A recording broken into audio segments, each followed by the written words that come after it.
বাংলাদেশে বিদ্যমান কোটা ব্যবস্থায় সরকারি চাকরিতে মুক্তিযোদ্ধা, জেলা, নারী, ক্ষুদ্র নৃগোষ্ঠী এবং প্রতিবন্ধী এই ৫ ক্যাটাগরিতে মোট ৫৬% কোটা রয়েছে। ১৯৭২ সালে চালু হওয়া কোটা ব্যবস্থায় এর পরিমাণ আরও বেশি ছিল। সে সময় মুক্তিযোদ্ধা, জেলা ও নারী কোটা ছিল। প্রথম শ্রেণীর চাকরিতে নিয়োগের ক্ষেত্রে ২০% মেধা এবং বাকি ৮০% জেলা কোটা রাখা হয়। এই ৮০% জেলা কোটার মধ্য থেকেই ৩০% মুক্তিযোদ্ধা কোটা এবং যুদ্ধে ক্ষতিগ্রস্ত নারীদের জন্য ১০% কোটা বরাদ্দ করা হয়।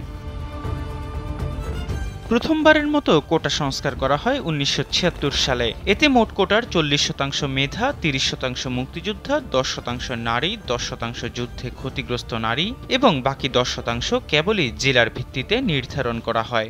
খালাম্মা, আমি আপনার মোবাইলে সেলফিন ইনস্টল করে দিতেছি। আপনার রেমিটেন্সের টাকা আপনি নিজেই জমা করতে পারবেন। সেলফিন, আগামীর ব্যাংকিং। তারপর ১৯৮৫ সালে আবারও কোটা পদ্ধতি সংস্কার করে ক্ষুদ্র নৃগোষ্ঠীর মানুষদের অন্তর্ভুক্ত এবং মেধায় নিয়োগের পরিমাণ আরও বাড়ানো হয়। এতে প্রথম ও দ্বিতীয় শ্রেণীর চাকরিতে মেধা কোটা ৪৫% এবং জেলা ভিত্তিক কোটা ৫৫% করা হয়। জেলা ভিত্তিক কোটার মধ্যেই মুক্তিযোদ্ধাদের ৩০%, মহিলাদের ১০% এবং উপজাতীয়দের জন্য ৫% বরাদ্দ করা হয়।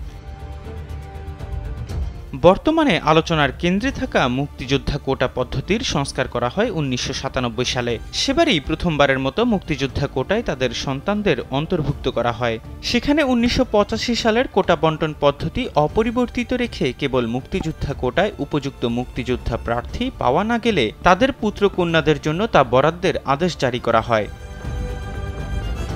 ২০০২ সালে তৎকালীন বিএনপি-জামাত জোট সরকার মুক্তিযোদ্ধা কোটায় আবারও সংশোধন আনে। সে সময় মুক্তিযোদ্ধা কোটায় উপযুক্ত প্রার্থী পাওয়া না গেলে উক্ত কোটার শূন্য পদগুলো মেধা তালিকা থেকে পূরণের নির্দেশ দেয়া হয়। ২০০৮ সালে আওয়ামী লীগ সরকার গঠন করলে এই নির্দেশনা বাতিল করে। একই সঙ্গে মুক্তিযোদ্ধার সন্তানদের জন্য নির্ধারিত কোটা পূরণ না হলে পদ খালি রাখার নির্দেশ দেয়া হয়। ২০১১ সালে মুক্তিযোদ্ধার নাতি নাতনিদেরও কোটায় অন্তর্ভুক্ত করে আওয়ামী লীগ সরকার। সবশেষ ২০১২ সালে ১% প্রতিবন্ধী কোটা যুক্ত করে প্রজ্ঞাপন জারি করে সরকার।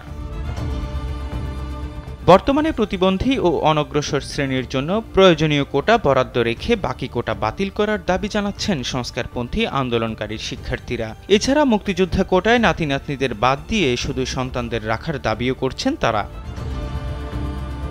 এহসান আব্দুল্লাহ, কালবেলা ডেস্ক।